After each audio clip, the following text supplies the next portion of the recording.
దుర్మార్గంగా ఎప్పుడైనా వివరించినా? అసలు నా పోలికేంది? నా గురించి మాట్లాడేది హరీష్ రావు నువ్వు? ఎప్పుడైనా అద్దంలో చూసుకో నా గురించి మాట్లాడే ముందు. నాదేముంది, సాదాసీదా జీవితము.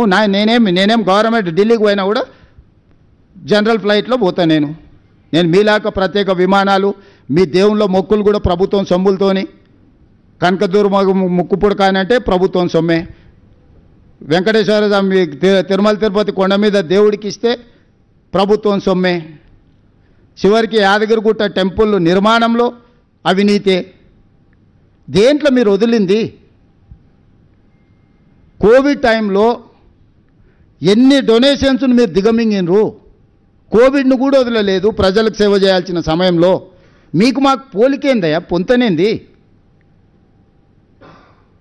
ఇప్పుడు కూడా 3 సార్లు ఇచ్చిండ్రు జూబ్లీహిల్స్ వాళ్ళకే. ఏం చేసిండ్రు?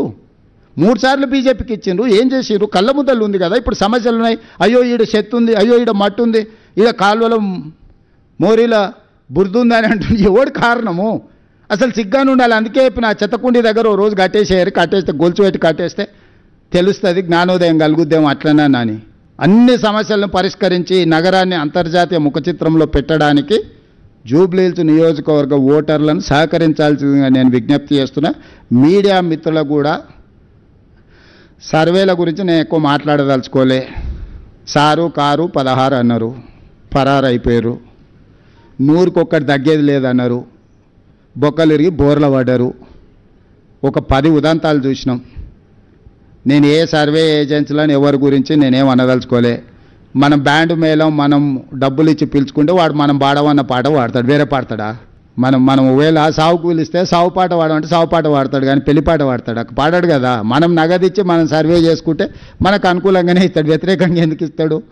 వాళ్ళు ఏదో నగదిచ్చారు, వాళ్ళు ఏదో చేసుకోరు, వాళ్ళ మీద చర్చ చేస్తూ నేను ఏ ఛానల్స్ని ఏ పేపర్లను ఎందుకు వేసిరని నేను అడగదలుచుకోలే. మీ ఇష్టం, మీ వ్యాపారం, మీ లాభం ఏది ఉంటే అదే చేసుకోరి. కాకపోతే 14 తారీఖు తర్వాత మీరు ప్రసారం చేసింది అక్కడ లేకపోతే మీరు ఏ విధంగా ఈ సమాజాన్ని ఎదుర్కొంటారో ఒక్కసారి అదొక్కటే ఆలోచన చేసుకోరు. రేపు సమాజాన్ని మీరు ఫేస్ చేయాలి కదా. నిజం నిప్పు లాంటిది 4వ పిల్లర్ ఏంటో చెప్తారు కదా. ఆ పిల్లర్ లేదు, 3 పిల్లర్లు ఉన్నాయి తెలంగాణలో అని చెప్తారా? నిప్పు కాస్త ఉప్పు అయింది, ఉప్పు కాస్త పప్పు అయిందని చెప్తారా? కాబట్టి దయచేసి కొన్ని పొలిటికల్ పార్టీ ఓన్డ్ మీడియా ఉంటుంది, అది మీడియా కింద మేము ఎప్పుడు చూస్తలేము. కరపత్రాల కిందనో పార్టీ కార్యకర్తల కిందనో ఇస్తాం. మనుషులుగా వాళ్ళను రిపోర్టర్ల అని మాకు విజిటింగ్ కార్డు ఇచ్చినా గౌరవిస్తున్న వ్యక్తులుగా వాళ్ళని రిపోర్టర్స్గా మేము ఎప్పుడు చూడం.